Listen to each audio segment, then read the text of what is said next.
Hello ফুটবলবাসী, আশা করছি সবাই ভালো আছেন। তো ভিউয়ার্স, আজকে আমরা যে বিষয়টি নিয়ে আলোচনা করব বা যে বিষয়টি দেখাতে যাব সেটি হলো গিয়ে অ্যাপ ক্লোন নিয়ে। তো ভিউয়ার্স, আজকে যে আপডেটটা আসছে, তো সবাই জানেন এই আপডেট আসার পর অনেকেই ক্লোন অ্যাপ নিয়ে একটু দুশ্চিন্তায় আছে। তো ভিউয়ার্স, আমরা কিভাবে ক্লোন অ্যাপ করব, তো সেই বিষয়ে আজকে আপনাদের দেখাবো। তো ভিউয়ার্স, আপনারা পুরো ভিডিওটা না টেনে অবশ্যই দেখবেন, না হলে বুঝতে সমস্যা হবে। তো ভিউয়ার্স, ক্লোন অ্যাপ করার জন্য আমরা প্রথমেই চলে যাব আমাদের প্লে স্টোরে। প্লে স্টোরে যাওয়ার পর আপনারা দেখতে পাচ্ছেন ডুয়াল অ্যাপ নামে সার্চ করার পর এখানে একটা clone app, dual app clone space, এই অ্যাপসটি আমরা ইনস্টল করে নিব। তো ভিউয়ার্স, আমার অলরেডি এই অ্যাপসটি ইনস্টল করা আছে। যদি আপনাদের না থাকে তাহলে অবশ্যই এই অ্যাপসটি ডাউনলোড করে নেবেন। তারপর যে কাজটি করব সেটি হলো গিয়ে ব্রেভ নামে আবার একটি অ্যাপস আছে। তো সেই অ্যাপসটিও আমরা ইনস্টল করে নিব। তো আমার অলরেডি এই অ্যাপসটি ইনস্টল হচ্ছে। তো ভিউয়ার্স, আপনারা দেখতেই পারতেছেন। তারপর যে কাজটি করব আমরা সেটি হলো গিয়ে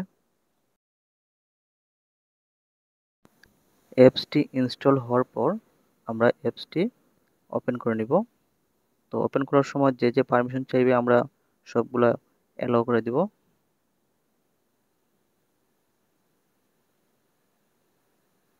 তো ভিউয়ার্স, এখানে ওপেন করা শেষ। তো আমরা এইবার ঢুকবো আমাদের ক্লোন অ্যাপে। তো ক্লোন অ্যাপে আমাদের অ্যাপসগুলো ক্লোন করতে হবে।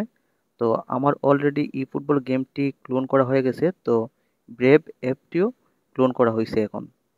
তো এইখান থেকে আবার কি করব, আমরা আবার ব্রেভ অ্যাপটি এখান থেকে ওপেন করে নিব।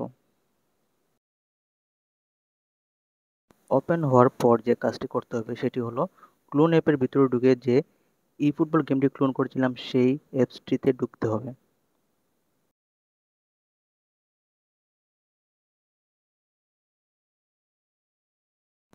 তো ভিউয়ার্স, আপনারা দেখতেই পারতেছেন গেমটি ওপেন হয়ে গেছে।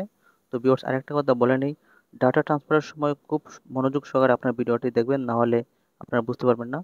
তো দেখতে পারতেছেন এখানে ডাটা ট্রান্সফার করার সময় যে অ্যাপসটিতে নিয়ে যাবে, মানে আপনাদের মোবাইলে যদি ক্রোম থাকে বা অন্যান্য ব্রাউজার থাকে তাহলে অটোমেটিক সেই ব্রাউজারে নিয়ে যাবে। তো এখান থেকে আমরা সরাসরি এখানে ট্রান্সফার না করে এখান থেকে আমরা কপি করে নিব। কপি করার পর আমরা যে কাজটি করব সেটি হলো গিয়ে আমরা এই যে আবার ক্লোন অ্যাপের ভিতরে আমরা আরেকটি অ্যাপস যে ব্রেভ, সেটি ক্লোন করেছিলাম, সেই ব্রেভের মধ্যে এটা পেস্ট করে ওইখান থেকে আমরা ডাটা ট্রান্সফারটা করব। তো দেখতে পারতেছেন এখানে আমরা এই যে ভিউয়ার্স চলে আসছে। তো এইখানে আমরা ডাটা ট্রান্সফার করব। এখানে জিমেইল আর আমার পাসওয়ার্ডটি দিয়ে দিলাম। আপনারা আপনাদের জিমেইল পাসওয়ার্ড দিয়ে দিবেন এইভাবে। তো ভিউয়ার্স, এখানে একটা ভেরিফাই কোড চাইতেছে, তো সেই কোডটা আমি দিয়ে দিব। তো আমার কাজ শেষ। আপনারা দেখতে পারতেছেন খুব সুন্দরভাবে আমার গেমটি ক্লোনিং করতে পারছি। তো ভিউয়ার্স, আপনারা চাইলে এই ভিডিওর মাধ্যমে একাধিক ক্লোনিং অ্যাপ ইউজ করে আপনারা একাধিক আইডি খেলতে পারবেন। তো ভিউয়ার্স, আমার এই ভিডিওটা যদি আপনাদের কাছে ভালো লাগে তাহলে অবশ্যই একটা সাবস্ক্রাইব করে দিবেন আর লাইক কমেন্ট শেয়ার দিয়ে পাশে থাকবেন। ধন্যবাদ।